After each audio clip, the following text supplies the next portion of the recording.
Ladies and gentlemen, boys and girls, welcome back to Soap Lore, the official gathering place for newbies, novices, and OG diehard fans of a golden age of primetime. I'm your host, Jet, still viewing and reviewing one of the soapiest, suckiest primetime storylines of 1981. We are back in Dallas, and we've got so much to talk about.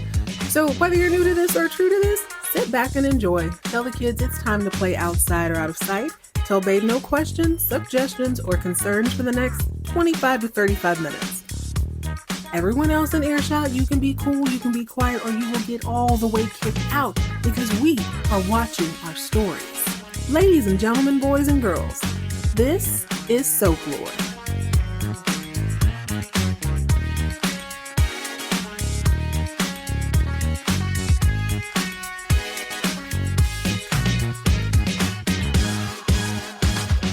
Hello, gorgeous. Welcome or welcome back to another fun-filled edition of Soap Lore. How y'all doing today, baby? You good? I hope you feel good. We got some things to discuss. It has hit me like a ton of bricks that Dallas has been playing in my face for 5 full seasons, and I'm tired of it. We're jumping into season 5, episode 3 today. So go ahead and pour yourself up something bubbly and bright as we discuss Showdown at San Angelo. Oh my goodness, how very rude of me. Where are my manners? How y'all doing? Good? Anybody put anybody in a chokehold lately? This shopping during the holidays is not for me. I learned that a long time ago. Thank God for Amazon and other deliveries. I can't do it. I can't be in line for 45 minutes over stuff I don't really want to buy. I can't do it. But what I can do is settle in and catch up on some shows I've been wanting to watch and start my Christmas movie playlist. Funny enough, none of my movies are on Hallmark. As a matter of fact, very few of them are Christmas related, with the exception of Home Alone and This Christmas, and maybe Die Hard. And of course, the divas of the 80s has been slipped into there this year. But most of my shows have been, I don't know, I like to go a little bit more nostalgic. I like to watch things I hadn't seen in a while. So for me, that is Drop Dead Gorgeous, which was darn near impossible to find. Sugar and Spice. I'm going to rewatch Heathers. I haven't seen that since I was like 8. Drop Dead Fred. These aren't Christmas movies, but they make me feel good. We ain't worried about that today, y'all. We got to talk about the Showdown at San Angelo. I never know when to use at or in. It seems like if you're in a town, that's what it would be called. If San Angelo was like a point, I get whatever. Neither here nor there. Of course, we're going to start out with the bitty bit players today.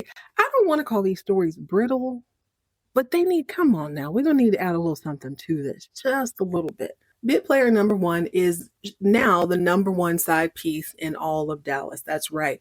The death of the bad girl, Kristen, has left yet another opening in the troubled young woman who falls for the wrong men type of situationship.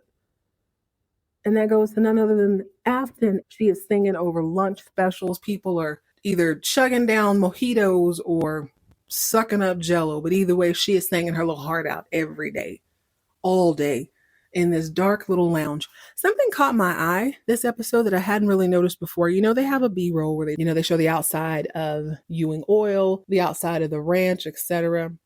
This particular restaurant looks exactly like the restaurant in that movie Sideways. You ever seen that? With, what's it, Giamatti? Paul Giamatti and that other guy.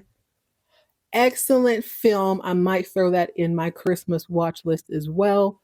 But the restaurant that they keep meeting up at, where he ends up sleeping with that girl because he's a former soap opera star. Yeah, it looks exactly like the lounge that Afton frequents. She is giving, I almost call that girl CGI. I got to remember it's CG like Fiji. Giving CG a run for her money, and she ain't even got no sprinkles. Sprinkles? What are they called? Sequins. So picture this. It is probably 3 p.m. The place is hopping. It is wall to wall, and Afton is singing her little country and western heart out. Woo, woo, woo, woo, woo. It's a special occasion because her big brother Mitch has graduated from med school, and he's brought all of his med school nerds. They're sipping drinks. Some of them are looking or sitting very uncomfortably facing the opposite direction of Afton and looking over their shoulder and trying to drink. That's a lot going on. Why you don't just flip that chair around? Really don't know. She's singing like she is Cleopatra and Whitney Houston all together. And all of Mitch's friends were like, wow, you didn't tell us that she was such a star. Your sister's really beautiful. And man, she's got a wonderful voice. Woo, woo, woo, woo, woo. She's killing it, y'all. She stops her set just for a second to pay homage to her big brother. Ladies and gentlemen, my big brother Mitch has just graduated from medical school. Can we give it up for Mitch? Clap, clap, clap, clap. Yes. Mitch is now a doctor. Shout out to you, Dr. Mitch. She then proceeds to follow up with a song about broken hearts. My man left me for Betty Boobs. She gave him boobs and lots of booze. She's a beer broad in broad daylight. Sipping my beer through all of my tears. Girl, that ain't no... Come on, now we here to celebrate. In my mind, this is the moment that whoever was working on rap was like, yeah. This is our time to shine. The whole world is collectively watching the number one show on television at the time. Probably, I'm not really sure about season 5, but everybody's watching the show. Girl, you do not follow up. But congratulations, big brother, Dr. Mitch, with a beer and booze and tears and lube, and I'm lonely again. This is how rap music in my mind got its start. We need something jumping, baby. Give him a proper send-off. Don't in between tears and beers. Shout out to my big brother, Mitch the doctor. It's a classic case of great talent, but the wrong vibe. You're not bringing what we need, baby girl. She does take a few minutes to tell him he's stupid for leaving his super hot, super rich wife, but I mean, what's new? Speaking of right look, wrong vibe, Ray's really not doing it for Donna anymore. She didn't sign up for this. She was married to an older, wealthy gentleman. He had the money, he had the brains, he was savvy at business, he was savvy in politics. She's already lived that life. The only thing that kept her warm while her ex-husband's body was growing cold was the fact that one day, as soon as the man was buried and the check cleared, she was going to get herself a young, strapping, dumb cowboy. She was long gone are the days where I sit at the foot of a man telling me about business and stuff. I don't want to hear all that. I want somebody that smells like dirt and livestock. So she picks who? Good old-fashioned Ray. She wants the Ray who broke up with her because she used too many smart girl words. And she had too many monies for him. She wants the bidee type of Ray, not the money Ray. I mean, she's giving him dirty looks the whole episode. So Ellie comes home. We'll get to Ellie here in a second. They're in the kitchen making one of the most hideous pots of chili I've ever seen in my life. Ray comes in fully dressed. He's got on like pants and a shirt and a sports coat. The freaking audacity. No doo-doo on his boots. He is fresh to death. He is a businessman. He walks in and he slaps her on her butt and she almost vomits. I can't believe this fool touched me. How dare you with your soft hands, no calluses, no nothing. She's struggling with this and I'm struggling to believe it. This is what I'm saying. Dallas, this is where you are playing in my face. By all intents and purposes, yes, Ray is a traditional cowboy, but he's not just a cowboy. He runs the freaking ranch. Is that all that different from what we would call maybe like a project manager today? Is it so hard to believe that a man who spent every day of his life since he was 15 years old managing or working on a ranch, learning the ins and outs, learning to buy cattle, buy feed, pay people, hire people, onboard people, create relationships, find buyers and sellers and make repairs. Is it so hard to believe that if someone said, hey, would you help me sell homes? Is it hard to believe it? It's not to me. I don't feel like it's that big of a leap.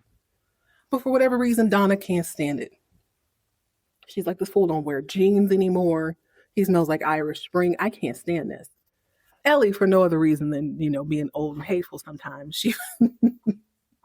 She's dry hating from the kitchen. She sees the way Donna recoiled when he popped her on her booty, or lack thereof. No shade. It's the 70s, 80s. They didn't have booties back then. She says, hey, Donna, how do you like that businessman of yours now? Well, I liked him better when he was a cowboy. And Ray's like, dang, can a brother come up? Damn. Still a cowboy. I got a little more money now. Ellie is like, is it really a come up? Miss ma'am, make your bland chili and mind your business. Never mind the fact that everybody's in your house. But girl, which one do you want? I know what it is. She's still mad that it ain't Gary the loser in her kitchen. She's like, I know I said I accepted you, but I still got to dry hate from time to time. But wasn't she also the one who was like, you love the land, I love that you love the dirt and all that? Girl, money trumps dirt every single time. Sort of a weird hill to die on when you think about Donna Culver and Mitch, especially considering their backgrounds. Yeah, maybe Donna didn't come from a lot of money. Maybe she did. I don't know. Mitch, now that he's graduated, he can't very well hang his hat on, oh, I'm here for the poverty. Sir, no, you're not. You would have been a missionary somewhere in foreign fields if that was the case. You'd have been a priest or something if you insisted on not having the money. The problem here is Donna Culver and Mitch bet not have no money, Mitch. They're in love with the aesthetic. You see, they both want a dumb blonde. You want a dumb country blonde, an impoverished one preferably. And the moment you found out that they are wealthy, it was a problem. Hey, here's some advice for you. Here's some advice for all of you. If you want a poor, dumb blonde, hang out in poor, dumb blonde places. Mitch met this girl at Southern Methodist University. That is a private school. Who you think goes to private schools? Tell you who don't, poor girls. Tiffany from the trailer park did not make it to SMU unless she had boobs and brains and $70,000 in student loan debt. Donna Culver don't hang around the wealthiest family in Dallas and think that the guy who runs the whole thing ain't gonna have a little pocket change. They're dumb blonde haters. They're dumb blonde fetishizers and money shamers. Shame on you. Maybe I'm being too hard on them, maybe not. There is that old saying, more money, more problems. But one person who happens to have plenty of money and plenty of problems that don't have to do with money is none other than Miss Rebecca J.G. Wentworth, 877 Cash Now. Rebecca's problem is that she hated being poor and she hated being married to a poor dude who was also drunk, was not really conducive to the life she saw herself in. So she said, you know what, let me drop this 5-year-old boy and I'm going to go ahead and push out my jump off's baby. I'm going to leave the kids with the drunk. And then I'm going to go make something of myself in Houston. And that's what she did. And when her husband died, there she is wealthy. But the thing is now she feels a little bit guilty. Now she's got to figure out these big grown children, cultivate a relationship, and try to salvage what is left of the family she left behind. So Rebecca's biggest problem, Rebecca the Rolling Stone, that is, as in Papa was a Rolling Stone, Mama was, is that her kids don't seem to care about each other. So Pam is walking around damn near catatonic. Her whole personality has flipped. All she cares about is the baby. Baby this, baby that, baby this, baby. I can't believe I can have no baby, baby, baby, baby. Rebecca's like, I know this is rough. I know you're going through stuff, but I mean, what about Cliff? You're not talking to Cliff about this? Pam says, listen, I used to take care of Cliff. I used to run in behind him. I don't have time for that right now. I need a baby. Now I need a B-A-B-Y. I need a B-A-B-Y. I need a bambino. I need a small person. I need an egg. I need a little toddler. Something. I don't care about that fool. He can care about himself. I'm caring about this baby. Rebecca's dismayed. She can't believe it. This is what my children have come to. This is what they care about now. One's obsessed with a baby. One's obsessed with power. This just can't be. It's almost as if they didn't have a tender touch from a mother. Let me take it easy on her. So Pam is all but resolved to zone the F out until somebody puts a freshly born fetus, preferably 9 months old, in her arms. Bobby has clocked the fact that Pam is catatonic, and he said, hey, darling, I know you don't want to have a baby. Why don't we go ahead and adopt one? And she's like, oh my God, that's the best idea ever. So instead of going to an adoption agency, it's almost as if they go to like Health and Human Services. It's some building and it's like, it says something about the elderly and food. They go to like to the state, basically. This is a very not so subtle PSA to America, slipped into one of America's best television programs at the time. So Bobby and Pam are sitting in this lady's office and Bobby's pissed. He's like, what do you mean there's a shortage of babies? The woman all but looks at the camera and says, yes, that's right. With access to abortions and birth control and single mothers having the audacity to raise children by themselves, we have a shortage of babies.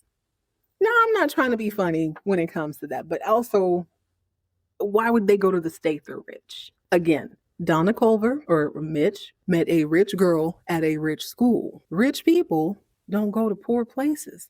Well, maybe they would. Maybe they did because they thought it'd probably be easier and they could save a couple bucks. But come on now, you're not going to tell me this is a dead end for you. No way. Anyway, the woman continues to say, you know what, I'm sorry. There's just a short of a babies. We don't have any. It sucks. Pam continues to be catatonic.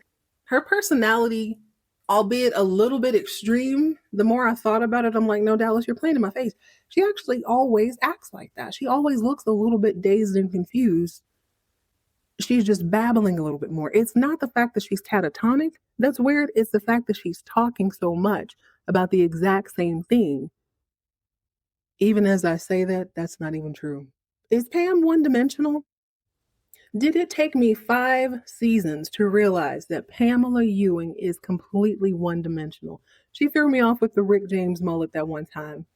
She almost had an affair, but it's either me and Bobby's marriage is on the rocks because one of us is spending too much time working, and or a family problem, usually hers or his. Either way, it's got Rebecca J.G. Wentworth in a tizzy. She can't figure out, what do I do? What do I do to help? So she invites Cliff over for a home-cooked meal.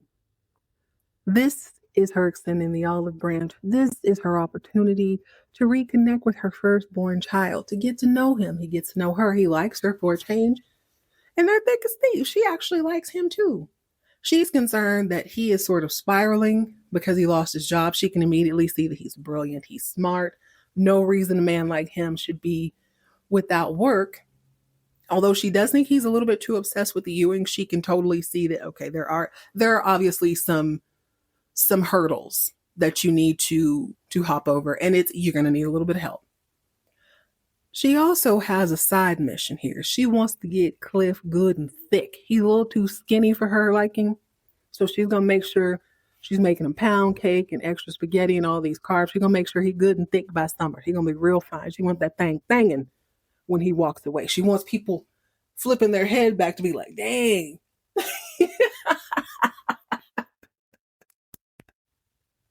She wants Cliff to have a donk. Forgive me. I've lost the mission here. What was I talking about? Oh, yes. Cliff being smart and whatnot.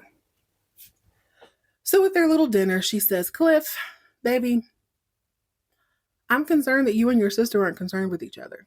And he's like, we care, but this is what we do. We're siblings. Rebecca says, well, she can have a baby. I don't know if she'll ever get over this. Now, mind you, Cliff has been through 2 different kid losses at this point. He is being a little bit too casual for my liking, but his thing is this. He says, she got over you coming back from the dead, so I'm sure she'll be fine if she didn't have a kid. She'll be fine. She always does this. Pam always mad about something. I guess that satisfies Rebecca for a minute. She goes, well, here's another thing. See, I have this company. He's like, oh, word? I didn't know you had a company, Mom. She's like, yeah, I inherited it. The thing is, it's run by these trustees.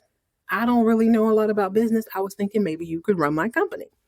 Mind you, she asked him.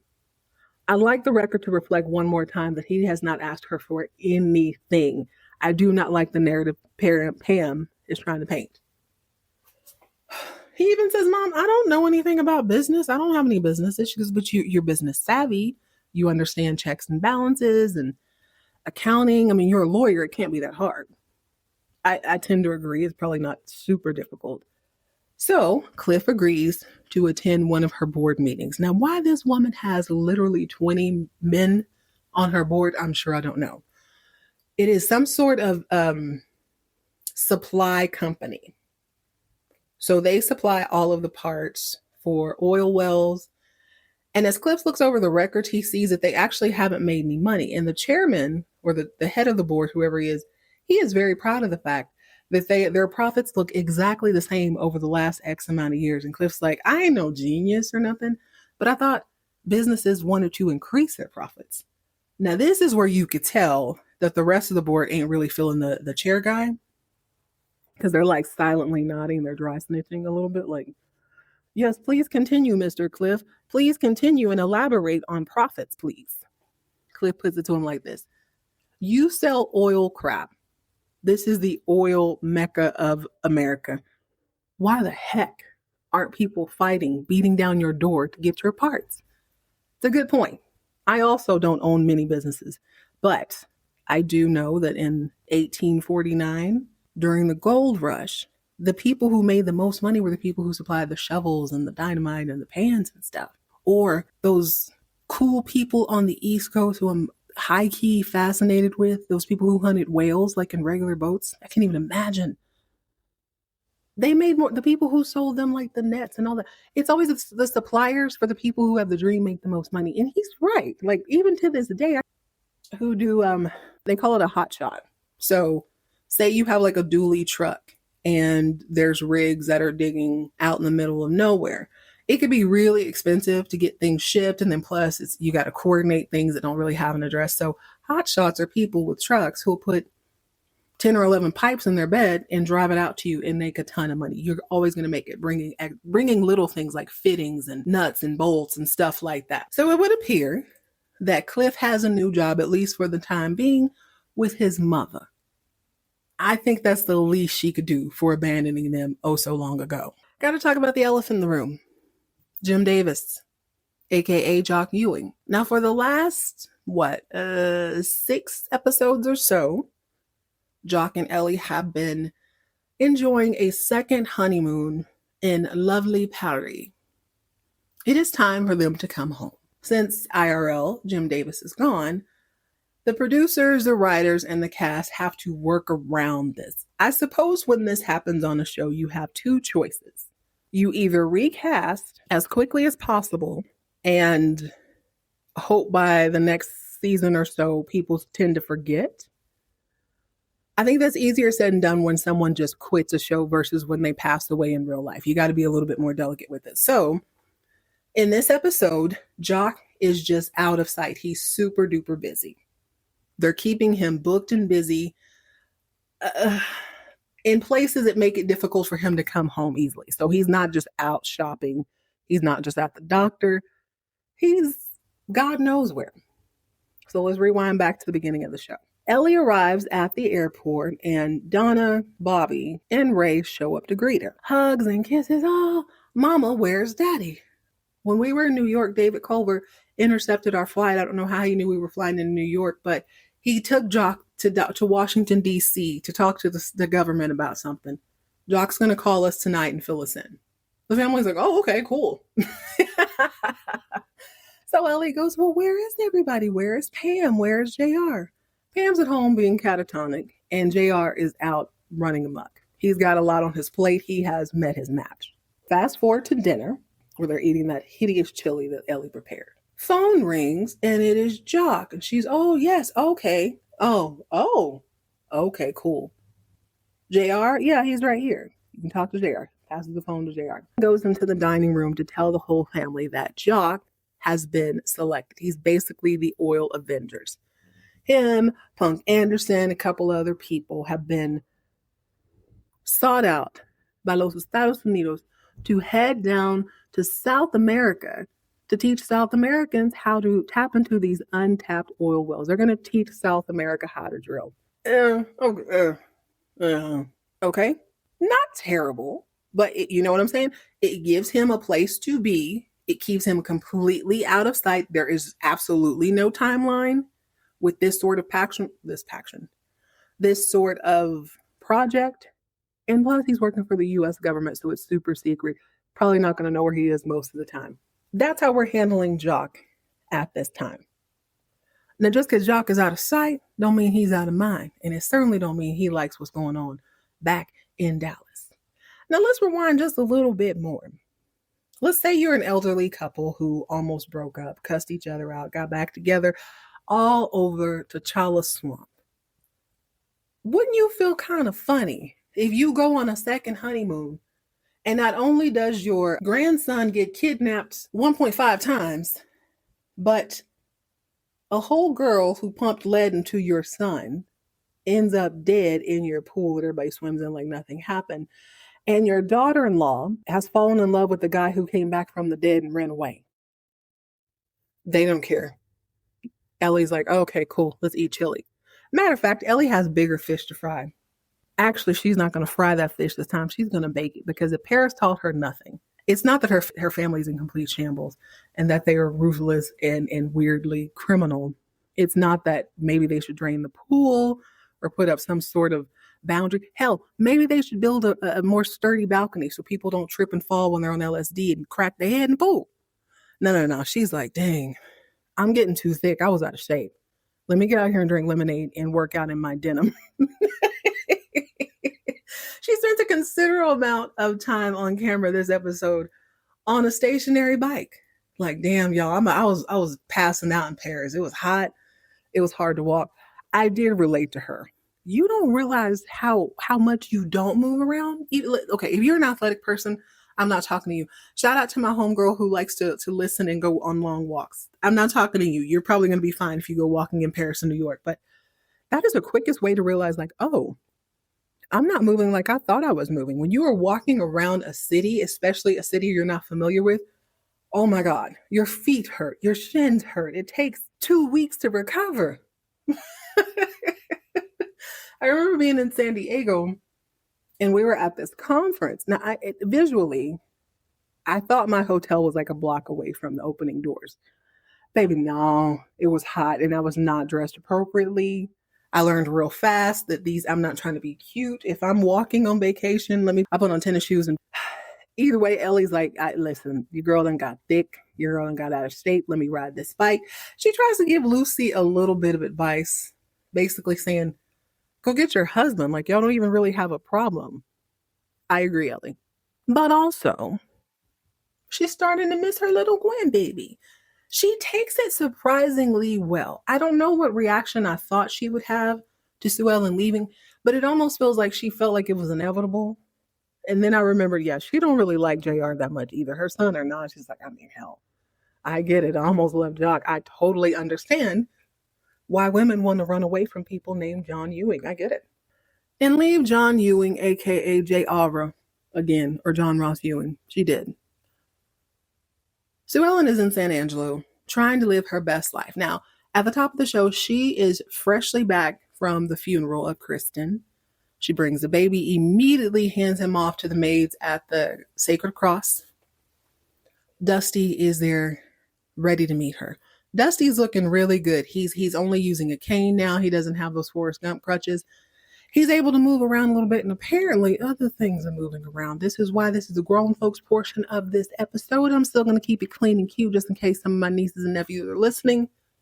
But you read between the lines, okay? Sue Ellen hugs him. He's like, how's your mama? My mama blames me. She can't accept that Kristen is gone. Sue Ellen's pimp says that it's Sue Ellen's fault that Kristen was dead. Now, if you had just stayed with your miserable husband, your sister wouldn't have went over there high and tripped and fell and drowned in the pool. Okay, Mom, if you say so. If you hadn't trained your daughter to hook up with her brother-in-law, she wouldn't have gotten high and went over there and tripped and fell into the pool. But Sue Ellen's like, yeah, I just feel bad because that's my baby sister and I feel like I could have helped her. As she's talking about it, she gets emotional. She's like, hold me, Dusty, hold me. He does hold her. Now, mind you, I'm watching this. He's the one who starts nibbling and dibbling at her neck. And I mean, she's a red-blooded woman. What's she going to do?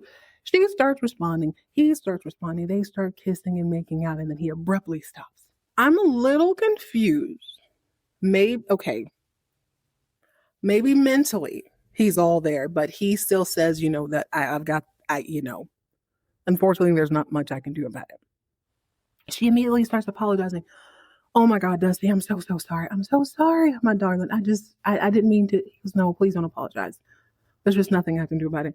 Read between the lines. Maybe there's nothing.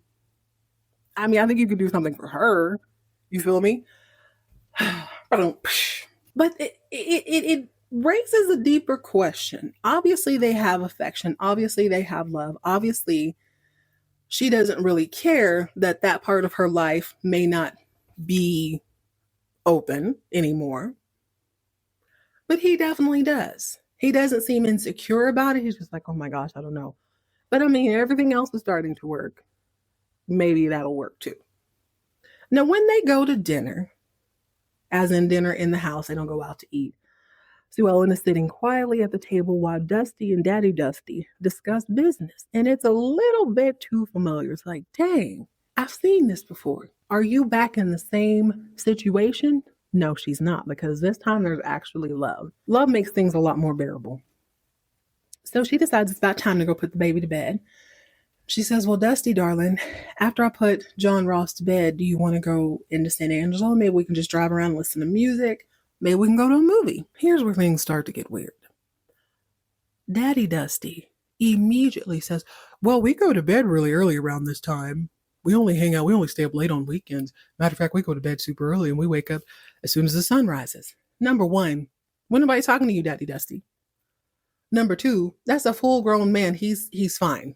If he wants to wake up at 4 a.m. and hang out till 11, he's gonna do that.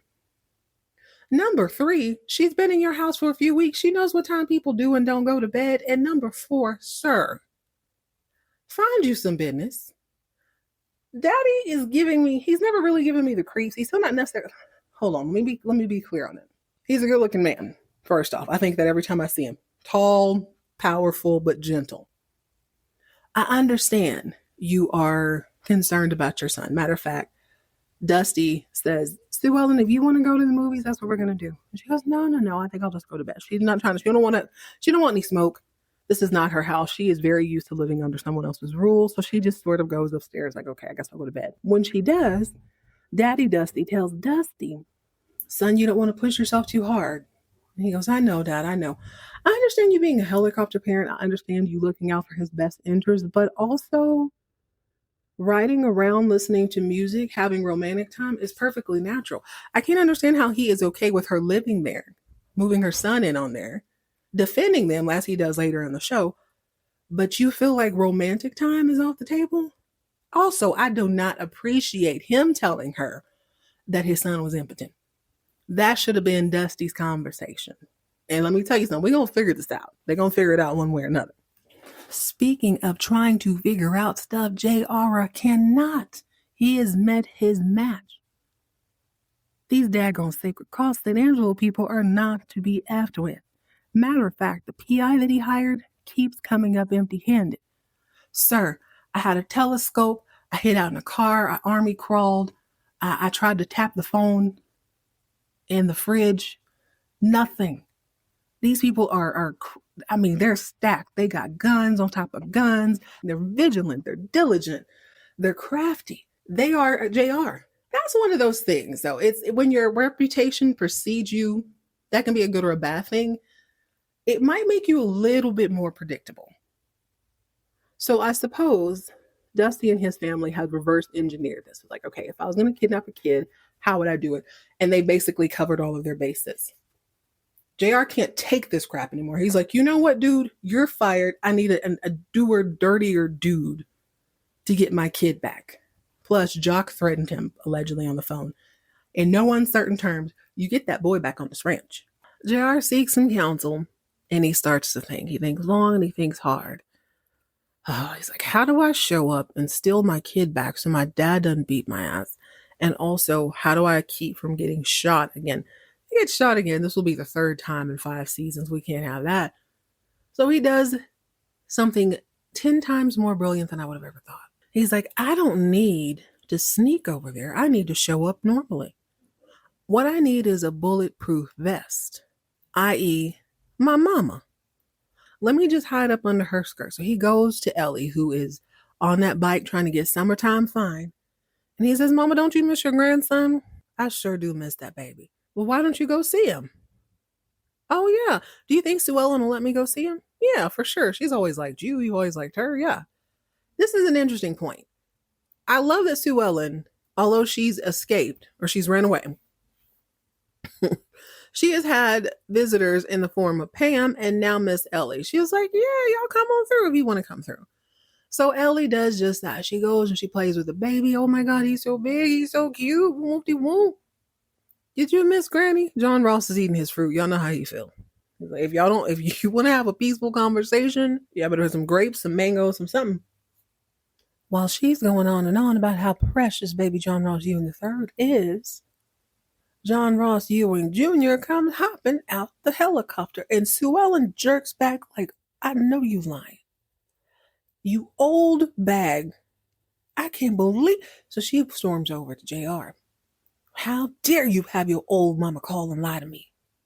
My mama doesn't lie to anybody. And if I just jumped on the airplane, she didn't know I was coming. And that is what Ellie says She says the same thing. I didn't know he was coming until he jumped on the helicopter with me. And this is before cell phones, so okay, you get to pass this one time.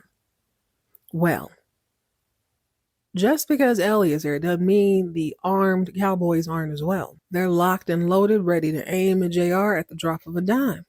Right about this time, Daddy Dusty and Daddy Dusty come out the house to make sure everything is everything.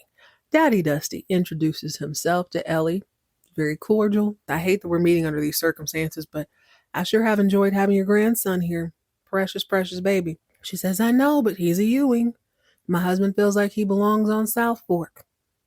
He goes, I understand that he is a Ewing, but I feel like he belongs here. He belongs with his mama. Matter of fact, let's let this ain't got nothing to do with you. It don't have nothing to do with me. Let's let Sue Ellen and JR work this whole thing out. In other words, let's just be cool. I like you.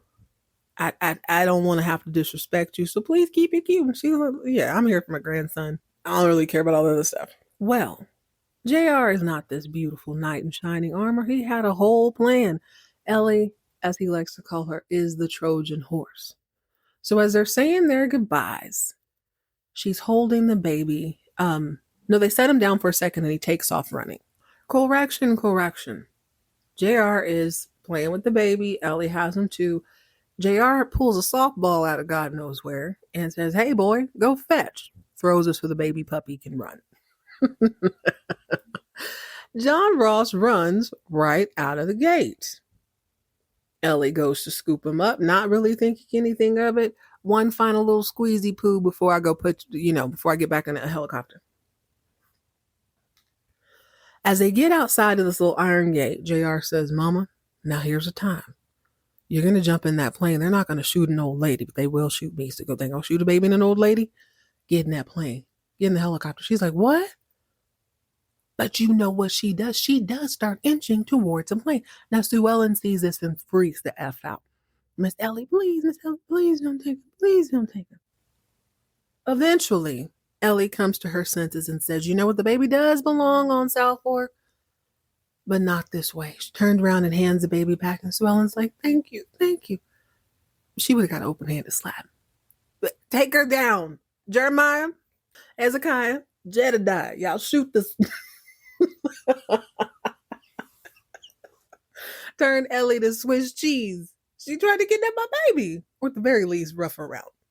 Handcuffs. Going to San Angelo County, lady. JR was like, Mama, you had one job. Damn.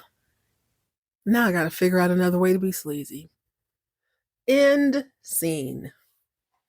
All in all, not bad. Not super great, but not bad.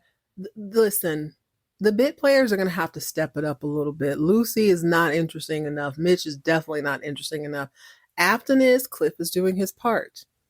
Donna, Culver, and Mitch need to get over the fact that they're with wealthy people and just embrace it. Especially Dr. Mitch. I'm having a real hard time believing that he can continue on with this whole, I don't care about, shut up. If you didn't care about money, you would have been a missionary. The best development so far is that the people at the Southern Cross, pardon me, I think earlier I called it the Sacred Cross. People at the Southern Cross are not effing around. Daddy Dusty has already said, you are not in Dallas anymore, baby. Around here, we run things. Things don't run we. All right, guys, that's it. That's all for this episode. Join me next time as we jump back into an exciting, hopefully, episode of Dynasty, Season 5, Episode 3. Remember to reach out to me. You have thoughts on this? Is Mitch too pretentious? Is Donna Culver boring? Is Pam the exact same character through and through 5 seasons deep? Is Ellie secretly trifling? Is Daddy Dusty a little bit creepy? He's a little too comfortable at the very least, right? Right? You can send me a text if you check the show notes on your mobile device, or you can send me an email at soaplorepodcast@gmail.com.